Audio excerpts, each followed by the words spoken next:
고객 여러분 안녕하세요. 오늘은 여러분들에게 자동차 보험의 중요한 커버리지를 간추려서 말씀드리고자 합니다. 자동차 보험 그러면 좀 막연하죠. 그런데 중요한 커버리지의 그 요점들을 하나하나 이렇게 짚어서 살펴보면 또 생각보다 간단한 면이 있습니다. 자동차 보험의 가장 기본적인 커버리지는 먼저 라이어빌리티 섹션이라고 볼 수 있어요. 그 라이어빌리티는 보험 가입자의 실수로 다른 사람에게 피해를 입혔을 경우에 보험회사가 보험 가입자를 대신해서 그 피해를 당한 사람에게 인적 피해나 아니면 물적 피해를 보상해 주는 것입니다. 그래서 그 라이어빌리티는 그 대상이 그 가입자로부터 피해를 받은 제3자가 해당이 되겠습니다. 그 다음에 중요한 커버리지는 PIP라고 부르는 신체 부상에 대한 보상 커버리지죠. 그 PIP 커버리지는 그 가입자나 또는 가입자가 운전하는 차에 타고 있던 승객들이 거기에 해당이 됩니다. 물론 가입자의 가족이 자동차에 타고 있지 않던 중에 다른 자동차로부터 피해를 당하게 되면 그것도 PIP로 보상을 받을 수 있습니다. 그래서 PIP에 대한 보상의 대상은 가입자나 가입자의 가족 또는 가입자가 운전하는 자동차에 타고 있던 제3자가 그 PIP 커버리지에 해당 대상이 되는 거고요.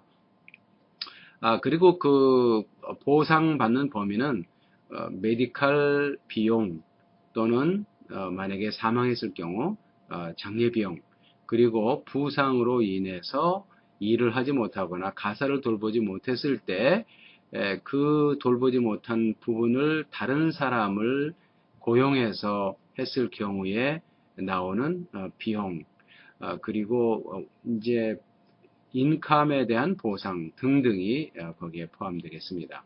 세 번째 커버리지는 UM 커버리지라고 하는데요. 이건 또 다른 말로 하자면 무보험자나 또는 보험이 가입되어 있긴 하지만 필요한 만큼의 보상을 해줄 수 없는 정도의 낮은 커버리지 리밋을 가지고 있는 제3자로부터 피해를 당했을 때 나나 내 가족 또는 나의 허락을 받고 자동차를 사용한 그 사람들에게 보상을 해주는 커버리지입니다.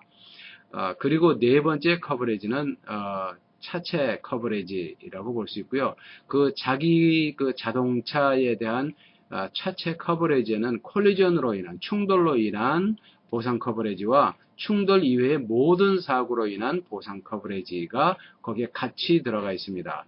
그 차체 바디 또는 피지컬 커버리지라고 하는 이 커버리지는 보상을 받을 때 자기 잘못이든 다른 사람이 잘못이든 관계없이 물론 다른 사람이 잘못하면 상대방에서 물어주겠죠. 자기 잘못으로 전봇대를 받았거나 아니면 자기 잘못으로 다른 차와 충돌했을 경우에 보험회사로부터 자기 차에 대한 그 피해를 보상받는 커버리지라고 볼 수 있겠습니다.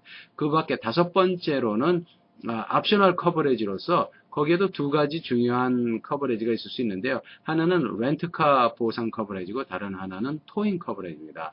렌트카나 토잉은 그 말 그대로 자동차를 못 쓰게 됐을 경우에 사용하지 못할 경우에 렌트 자동차를 사용할 경우 그 렌트 자동차의 비용을 보상받는 게 렌트카 커버리지고 토잉 커버리지는 자동차가 운행할 수 없는 상황이 되어서 토잉해 갔을 경우에 그 토잉 비용을 보상받는 커버리지입니다. 이렇게 자동차 보험에는 여러 가지 커버리지들이 하나로 묶어져서 패키지로 되어 있다는 것을 알고 계시면 여러분들에게 큰 유익이 되겠습니다. 감사합니다.